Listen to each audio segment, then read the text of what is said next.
Welcome to the Draknek and Friends official podcast, where we peel back the curtain on puzzle games and the people who make them. I'm Syrenne, the producer at Draknek and Friends, and I'm joined as always by Alan Hazelden, the head Draknek at Draknek and Friends. Hey. Today, we're joined by Peepaw Games, or at least one member of Peepaw Games, who you may know as one of the recipients of the 2024 Draknek New Voices Puzzle Grant. We're joined by Lukas Hort from the team. How are you doing, Lukas? Hi. Yeah, I'm doing great. Thanks for having us here. Or me, sorry. No, you're fine, of course. So can you kind of introduce yourself and a little bit more about you and a little bit more about the team?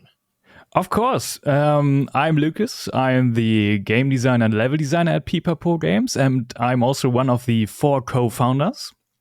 With me in the company, we have Clara, who's doing environment art and production management.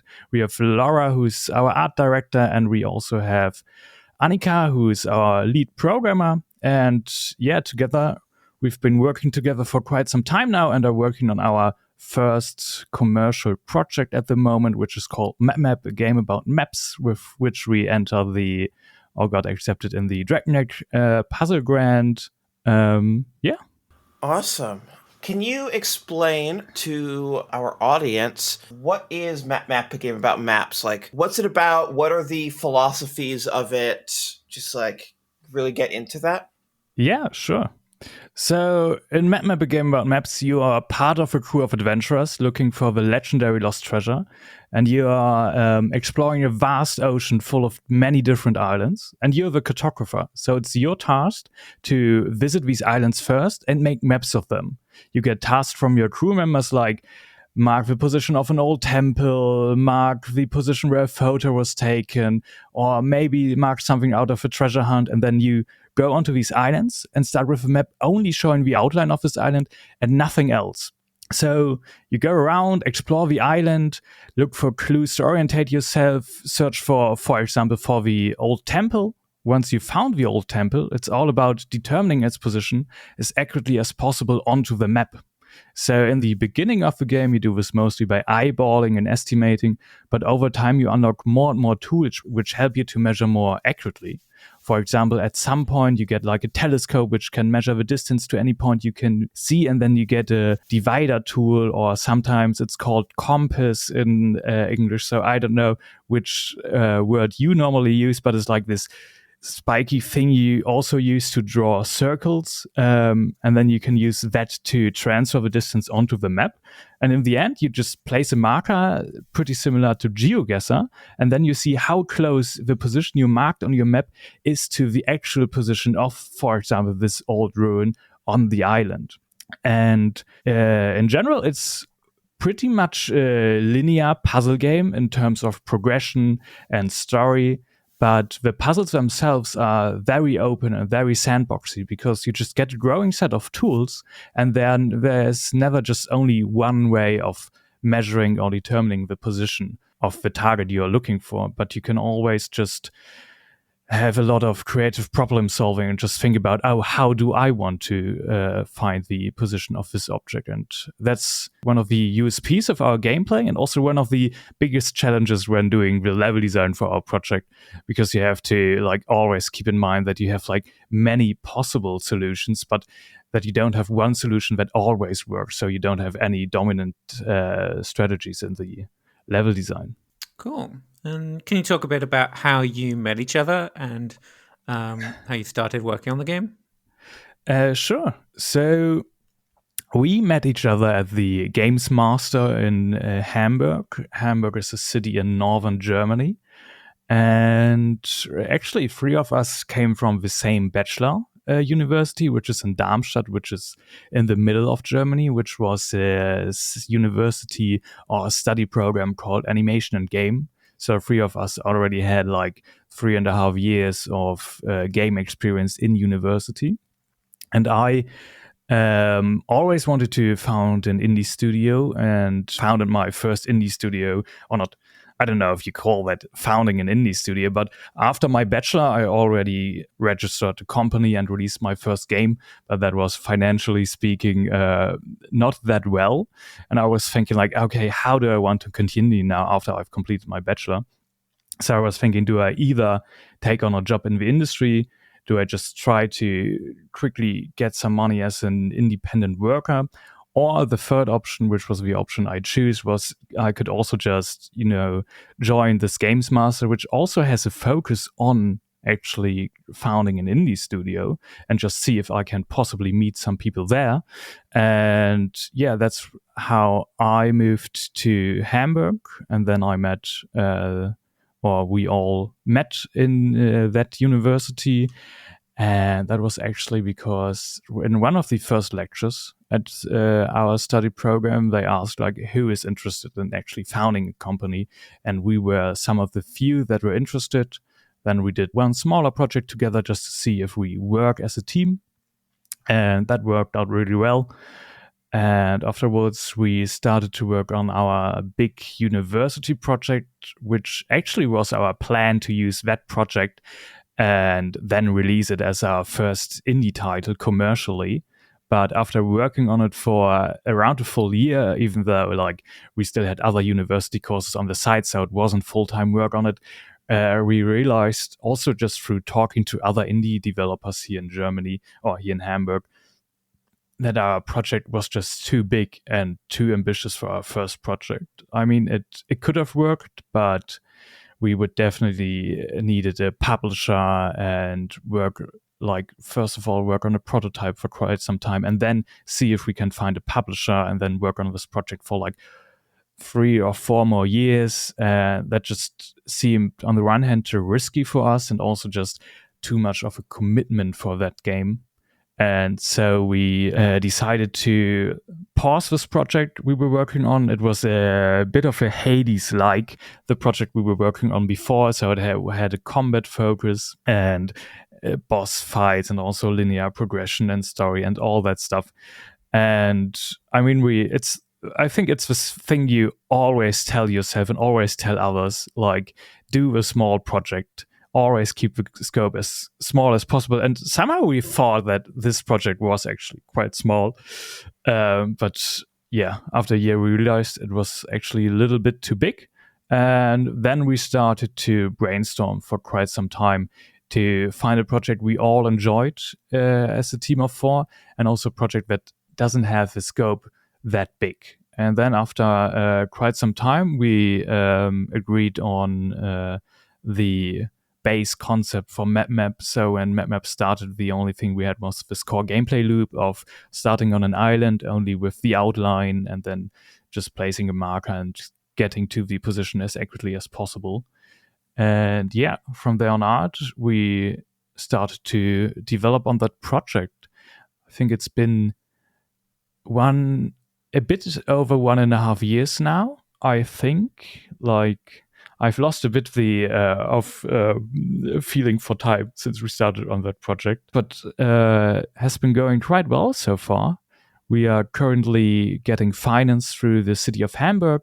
Here in Germany, we actually have quite the, at least compared to other countries, we actually have quite the good public funding system for smaller projects. It's a bit random because it's state-based. So here in Hamburg, we have okayish funding, but other states like Berlin or Bavaria have like much better funding options. But yeah, at the moment, we are getting funded from the state, which is really cool. We just moved in our first own office and are now working full-time, or we have a 4-day work week, and are using that time to work on MapMap. That's awesome. How did you come up with the name for the game? That was actually just a temporary name, because we just were thinking, okay, we like story as old as time. Yeah, and we just really liked it and just kept it, because like such a funny sound when you say it, and the characters in our game actually talk like that. They're like map map map map map map map. So yeah, and it does actually add in conically, or it does make sense if you play the game, because the map now actually is like a legendary big map of many small maps, and and it's your goal to like complete it. So, well, it does sound. I don't know how it sounds for people that don't know that and just hear it for the first time. Because I am way too deep into this project to still have like to still be able to look at the project from such a disconnected view. But yeah, how do you guys like the name? Like when you first saw it? I mean, it stood out. If I'm being transparent, it was a fun name to say to each other. Mm-hmm. It was like this is what the game's called. Okay, map game about maps. map. I mean, I kind of feel like map, like that's fine. That's the game. It's like really leaning into it with the subtitle that like takes it that extra level, because I feel like map on its own would be a functional name. It would be a bit too boring, a bit too bland. But with the subtitle, I don't even think twice about like map, like, and that being like a name, because like just the whole name. Yeah. And like my only reservation, I think, with that kind of name is how it shows up on SEO, and like when someone is searching for it, like someone might have to also type in a game about maps. But I do think that even the subtitle is catchy enough that it should be less of a problem. Yeah, that's actually a really good point, and something we haven't really thought about much when thinking about the name so far. So interested to see how it plays out in the end. Yeah. But I mean, like, whenever we Google map now or map game, we just find articles about maps in games. I was going to say, search engines, unless they know it's a proper noun, I don't think that they are going to take into account that it's the same word twice. I think it's just going to remove one of them and just think that it was a typo.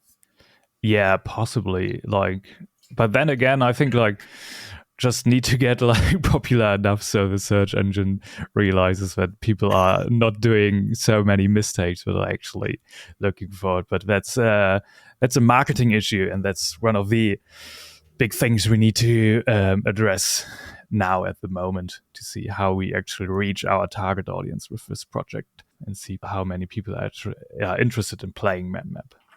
Yeah.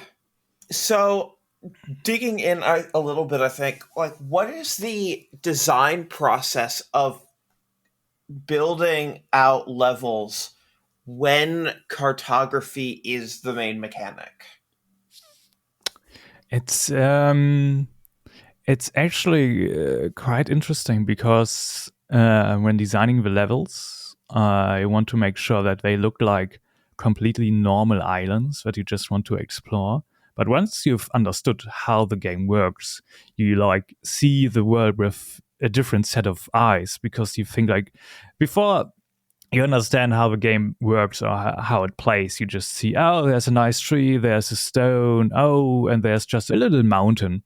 But once you've like internalized the game, it's like, oh, okay, like this tree is exactly north from that, so that could be a great reference point. And oh no, that's a mountain, but I can't measure like up, because that would dilute the distance, because I want to like, how is it called? Because the map has the flat distance. Exactly. But if you're looking at a telescope up at the top of a mountain, that's going to measure the diagonal distance. Mm-hmm. Exactly. Like in the end, you get it to a sextant, which can remove the diagonal thing, and then you can measure from everywhere with just the flat distance. But other than, it's like, it's so interesting, because you just hide that it's actually a puzzle game, and it just looks like every other normal exploration game. But the levels are actually designed very thoroughly. That's a really hard word to say. And yeah, I think that's really interesting. And then again, as I already mentioned, it's a lot about just giving the player the opportunity to explore and find their own ways of measuring and determining this position. But then again, just thinking about, okay, like what would probably be the most common ways players try to finish this tasked and then just blocking off that option and seeing how they react to it. And yeah, it's a lot of fun, but it's also a lot of work, especially combining interesting exploration with working puzzle designs. It's like, and then including all the story elements we have included in our project. It's a nice challenge. And for the puzzles, do you generally have a single solution in mind? You're like, oh, we want them to make this deduction, and then you'll be like blocking off alternate ways of solving the puzzle to focus on that? Or do you actually want there to be multiple ways of solving the puzzles? And you might have like, oh, well, they could do it this way or they could do it that way. Yeah, like how do you design or iterate on the core puzzles? It always a bit depends on which puzzle it is at the moment, especially with like the onboarding puzzles where we want to introduce new mechanics or new specific ways of how players can measure. There's often only like one way that actually makes sense, but then in the end we can't control if they are actually doing that. They can just open the map at any time and just guess anywhere if they want to. But then they also just, some of the, what I like to do is just sometimes just more or less randomly place some of the targets, because that also turns into interesting challenges from time to time. And then, especially if you have like many options and oh, I could measure from here or from there or from that point over there, or just the direction, that actually creates a really interesting thing of just not thinking about how to solve a problem, but most people then try to find the optimal way of finding this problem. And then we introduce different new puzzle mechanics throughout the game, and it varies like how strict the options are if you want to measure accurately. So yeah, what I really want to do is try to get the player to understand how to just get a feeling for good solutions, so they can look at like this interesting landmark and quickly determine if it's something they can use or they cannot use, because it is quite prominent, but it is like not exactly north of this of the thing I need to mark, and then it's like harder to make the line on the map because we have like a grid which is aligned with the north to south and the west to east side, and there are like many little things you actually need to think about, which normally you don't think about in other games. So yeah, just trying to explain those to the players so they get a feeling and just can quickly understand and identify which parts are good as reference points and which are not. That's a big part of a level design. And how do you balance I think like with that, the pace of discovery, right? Of being able to consistently feel like you're exploring new things, and the things that you're finding are satisfying, and the things that you're finding lead to satisfying deductions for the cartography system. Like, how do you think about that in terms of like pacing and like not literally narrative structure, but like the game design narrative structure? Yeah, that's mostly testing, I would say, just to see like how long each mechanic or each new idea is actually engaging and how much time we need for the player to actually understand it. And generally, because it's also interesting to see how long people can have fun with just our base gameplay of just having the standard tools and just needing to mark locations on differently shaped islands, because and that varies a lot as well. So some people can play our base gameplay without being introduced to new variations or mechanics for a long time and are just really engaged, and other people want every second island want to have like something new. And we are still thinking about how we do that, if we have like just adding more optional quests, and then the pacing of the actual campaign is quite fast so nobody is left behind. And I also think it's especially with the first islands we are currently working on. It also is interesting because at the beginning of the game you don't have any tools, so you only have to guess more or less where the position is on the island, and that can also be fun for multiple islands. But the thing is, then I'm a bit afraid that people might think, oh, that's all the game is about. So just having faster pacing at the beginning and then potentially wasting some of the potential you have with islands where you don't have any tools, just to make sure the players at the beginning actually understand, oh, there's more to this game than just guessing where I am on this island. Like we at least in the current demo, we quite quickly introduce landmarks, which once you've discovered them are precisely marked on your map, and then you also quickly get counting steps. So I think that's like on the third island you already have counting steps, even though there's like more potential for other quests, and having like this, how much content you get out of each stage with the tools of the player, but then again, how you pace the game is just also a challenge and something we need to test out even more in the future to see how we do it best, or if we just add like an optional challenge mode for people that like base gameplay, and then the pacing of the campaign is more designed for people that just want to quickly have new twists on the gameplay. That makes a lot of sense. How are you finding playtesters? Are you just working with people locally? Or are you trying to reach out to people online?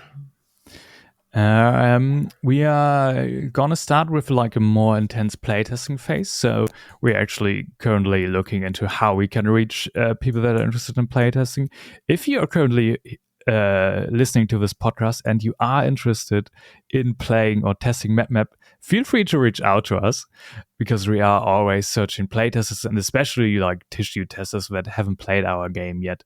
But the cool thing about Hamburg, where we are currently based in, is that we actually have tried the active indie community. So there are quite a lot of indie studios that are currently at the same stage as we are. So we can also reach out to them and just help each other out testing our games. We're also still connected to our university, and they also hold regular playtesting sessions, though those are like pretty short playtesting sessions. And I think what we need most at the moment is like people that are going to play our game for a full hour, just to see like how long which mechanics can actually be engaging. And then just reaching out on Discords. I mean, we are now also on the cool Draknek Discord. We will be posting there if we need any support, or like other either German-based game Discords, or also game design Discords. Yeah, we will just be reaching out to as many people as possible and just try to see how we can best approach playtesting. I don't know, like if you have any tips or how do you normally playtest? I mean, the thing you mentioned is like the problem with playtesting, which is it's a lot easier to get testing on the first 20 minutes than it is to get playtesting for like the final chapter of a game, because you need somebody to have played through the whole campaign to get to the end. And a lot of playtesters will just like stop playing after a short while. I think the format you playtest in can affect that. Like if you're doing a lot of playtesting in person, then you've kind of always got an upper limit to how long you can play. Like if you're at an event, there's just going to be a lot of throughput, and nobody's likely to want to play for more than like half an hour, because they'll be wandering around and playing other stuff. But so we've probably had most success with people who are like excited for a game, and we can just send them a build and they can record the screen, and they can just record the whole game in as many play sessions as it takes them. But certainly finding those people is tricky. Well, like a few times we've just like posted like, hey, we're looking for playtesters, fill in this form if you're interested. We'll like reach out to existing people in our community who we know have played previous games of ours, and like give them good feedback and gone, hey, you did you gave us some great feedback on that game. Can you try this one? So just having made more games means that over time, I think it gets a bit easier.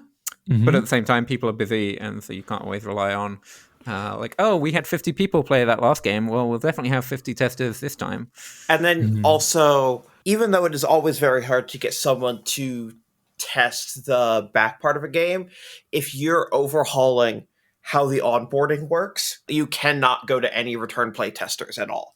Whereas, for example, if we have play testers for Sokobond Express is a game that we put out last year that was in playtest for a while, and there were a lot of playtesters that played little bits and parts of it, and then towards the end, when it was like, this is the cohesive version that we're thinking about shipping, please look for game flow and also like unintended solutions, but also most importantly like bugs and everything else, people were able to come back and like look at it in that sense because we had already like kind of nailed down the onboarding, but like early on we were changing that first world quite a bit, and we were changing a lot of the HUD and like the UX elements to make it more apparent what was going on in the game. And that was definitely I think Alan and I put out the call for more playtesters like 3 or 4 times for that game specifically. Okay. Yeah, I can definitely, like, especially for the onboarding process, you really need to keep some fresh playtesters. Yeah, you can't just use everyone all up front. Yeah. It's like whenever people currently ask, oh, can I finally try your game? Even like some friends of us who have now never played our game, we always say like, okay, no, not yet, because like the only playtest version we have at the moment is the version we already exhibited at different venues, and it's like only 10 minutes long. It's already know the problems with this. Yeah, it's that said, I think a problem that I've seen us do this, and I've seen a lot of other people do this, is go like too far in the opposite direction of thinking like, oh well, no, we're not ready for playtesting until we've done X, and like when you do X, like, well, we're not ready for playtesting until we've done Y. Yep. Because you keep thinking, well, like we've fixed that problem, but we haven't fixed this problem, and like so we don't want to waste playtesters. And you can find yourself all of a sudden like, oh, we've gone 6 months without a single other soul playing this. That's no good. That's bad. And so I think it's good to try and like keep people in reserve, but it's also good to like have some kind of threshold of like, regardless of that, we should be retesting it like at least every couple of months, because otherwise you can come back and like, okay, we're finally ready. And the change we made like 5 months ago, nope, that's no good. Back to the drawing board. Yeah, I also have like the same thought process from time to time, and like, oh, can we already playtest? But like this level isn't like what we actually want to do, and then it feels a bit like wasted, even though you still get so much valuable information out of it. Even like testing like unfinished things. Things you think need to change anyway. So I think there's definitely reasons to playtest often and reasons to like hold off until you hit certain bars. But whenever those things are in tension, I think I try to default to playtesting more rather than playtesting less. Because like, okay, you're going to burn through some playtesters, but like worst comes to the worst, you can always find some more playtesters. Yeah, that's true. I think that's also like deep inside, I think everyone knows that you just need to do as many playtests as possible. But then again, it's just also a lot of time you need to spend on just finding and acquiring these playtests, and then also analyzing the results and stuff like that. Definitely. And while we are talking about playtesting, were both of you in the jury for Draknek? And if so, did you play our demo? And if so, what were your thoughts on MapMap, if you've played it? Yeah, we both played it. I think the main takeaway was just, this is really charming. Oh, nice. Yeah, I was charmed. I was impressed with the potential of the mechanics. I mean, not to get too into this, because it's not the point, but when you are viewing on a jury, you tend to come at things from a different perspective and a different lens, and also a different amount of time. And so for me, it was a lot of like, oh, this feels ambitious but achievable. This feels like there's a really satisfying mix of the world to the cartography elements, and yeah, I just really enjoyed it.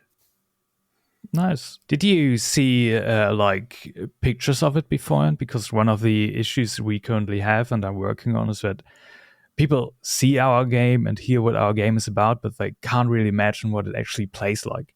And it's always interesting to hear how other people experience it, so we can get closer to being able to to goodly. No, it's not good. I don't know which word I want to use here in English, but how to communicate our game and make sure effectively, thank you, to effectively communicate our game and say, yes, it is a measuring and it's an accurate game, but it is fun, trust me. I mean, no, so at least for me, my first time hearing of the game / knowing of the game was the application, and the applications didn't ask for screenshots. So the first time I saw it was a video and then played the build. So okay. Yeah, and I can't remember if you shared a trailer video or more of a gameplay video. But yeah, I think it was like very, very clear from whatever video you submitted, like, oh, this is the gameplay. Okay, yeah, I can see what you'd be trying to do here. Okay. Certainly it's probably a trickier problem with screenshots, but yes. it's a problem that a lot of games share. So I think like as long as your video can communicate pretty quickly what your game is, I think you're probably doing all right. Yeah, video, GIFs, I think will work reasonably well on social media. If I had secret tips on how to maximize screenshots for a game that you would kind of need to play to understand, then some of our games might have sold better. But, so I mean, I think the other benefit you have for screenshots is your game is just very polished and it looks great. It's pretty, it's colorful, you have characters. So it kind of sure, maybe from a screenshot you can't tell what the gameplay is, but you can tell from a screenshot, oh, this is a pretty game. And that's not nothing.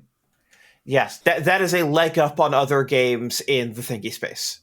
Yeah, I can imagine, especially in the puzzle area. That's true. But then again, it's interesting to see, like, if someone looks at our Steam page and just sees, oh, yeah, pretty environments, I want to explore pretty environments, what are they going to think about our gameplay? Because then again, they are like, it's just puzzle gameplay. Well, it's a puzzle game about exploring pretty environments. Yeah, true. Yeah. I think it is generally a good thing and not a bad thing if you can trick people into playing a puzzle game. Oh, yeah, I think so, too. That's also what we hear when we exhibit. We were at Gamescom this year, for example, and the resonance is always really positive. And I think if we would promote it as, oh, this is a puzzle game about accuracy and navigation, a lot of people that enjoyed our game wouldn't actually play it, because even before trying it out, they're like, oh, no, I've never tried to read a map. Oh, no, this is not something I'm good in. And I think that's probably true for a lot of puzzle games, because a lot of puzzle games are just fun, and a lot of other games are also just glorified puzzle games, but they just communicate differently. Yeah, no, it's a whole thing, and then convincing someone after they like a puzzle game, whether they were tricked into playing it or not, that they should try another puzzle game is another uphill battle. So, how did you hear about the Draknek New Voices puzzle grant?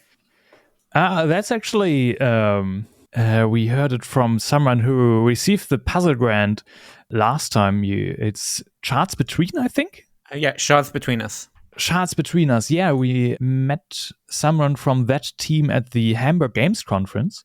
They were taking part in a pitch competition, and they played our game and enjoyed it and said, "Oh yeah, that's something you might want to submit to the Draknek grant." And then at some point we saw that it's open once again and directly applied. Wow. So yeah, so that's definitely a good lesson to always attend as many conferences as possible and just network, because like I don't know if we would have found out about it otherwise, to be honest. So once again, I don't remember your name, but thank you, person from Shards Between Us, for giving us this tip. Yeah, no, that's wild. I think that's the first time I've heard of people just talking about our grant at a conference. I would be surprised if nobody would, because it's a really cool grant. Just, I mean, of course you get some money, but also just from a community standpoint, like being Yeah. able to connect with other puzzle game designers, also what you do with coffee talks and stuff like that. I think it's really, really cool. Well, thank you. So, as we are recording this, it is the end of January. This will probably go out in February. What are kind of your biggest goals for the puzzle grant this year? For the duration of the Yeah. puzzle grant. So, first of all, we need to finally talk with our mentor. It's been a really busy time, and we are currently trying to find a date to just exchange and see how they can help us. And then generally, like, the puzzle grant's a year, right? Mm-hmm. And we have a lot of goals. I just need to quickly think about which of them I can share here publicly on a podcast. We definitely want to, like, one of the next internal goals is just have to have the first crappy playable version from start to finish. Just Nice. to get a feeling for just for pacing what we talked about, and just a really crappy one, and then just building up upon that to get a game that's as good as we can make it. And yeah, just completing the story, trying most of the tools are now actually included. Also, the map is now, we just created a new demo, which is like twice the size of the one you two played. Awesome. And we submitted it to like the biggest German video game award, which is really cool. They have a prototype category, which even if you only get nominated, you get 25,000 euros. If you win, you get 50. So we are interested to see how that goes. And we made a new version for that where we polished a lot of features already. Now we also have the map, which is so cool because it's like an overview of all the maps you had in the game. And you can draw on the maps, you can add stickers to the map, and all of this is also saved, and you can see all of that on the map. And it's such a fun feature. Yeah, but other than that, honestly, I think most of the things we are planning for this year are not public yet, and I don't know how much I can say without No, that's plenty. You're good. Yeah. But there are going to be quite some cool new announcements this year, definitely. Hopefully, let's see how this year goes. I mean, you never really know. Well, while you have us, do you have any questions for us? Any questions for you? I mean, I already asked you about your playtest experience with map. Do you have, what is your go-to tip for coming up with game mechanics? Coming up with game mechanics for like the first concept is like a whole thing, but like once I have something that exists, I tend to think on a very like practical level, a very like embodied in the world level, and like, okay, what do we have, and like what makes sense that would be here that isn't currently a gameplay mechanic. Like, I mean, you've obviously got a lot of scope for just like finding real map making tools and like going, okay, well, we can add this one or we could add that one. Yeah, I'm trying to think what that would look like for your game specifically, because for my games, it's often like, oh, well, this is set on an island. What's on islands? Trees are on islands. And or if I've got these two things and they're independent gameplay systems, like what does the overlap of these things look like? How does thing X interact with thing Y? And I will first and foremost go to like the real world. Like what does a real thing X do? What does a real thing Y do? If you were like just playing this out in reality, what would happen? And obviously games are very like abstract systems a lot of the time, but I find it helps me to think about them as non-abstractly as possible as a starting point for, oh, and then how can I then translate that to a video game system? I don't know if that's particularly helpful. Definitely interesting. Like, just always interested to see how other game designers go about approaching the mechanics. And yeah, thank you. So thank you. Where can people find you online? First of all, of course, you can find our game project on Steam. Just search for MapMap. And other than that, we are, as Pipapo Games, we are on all social media platforms.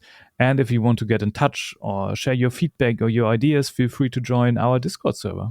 Awesome. Well, thank you very much for joining us. This was really exciting conversation, and I feel like it went really well. And thank you for listening to the Draknek and Friends official podcast. Our music is by Priscilla Snow, who you can find at ghoulnoise.bandcamp.com. Our podcast artwork is by Adam DeGrandis. Our podcast is edited by Melanie Zawodniak. Please rate and review us on your podcast service of choice, and be sure to tune in next episode for more interesting conversations.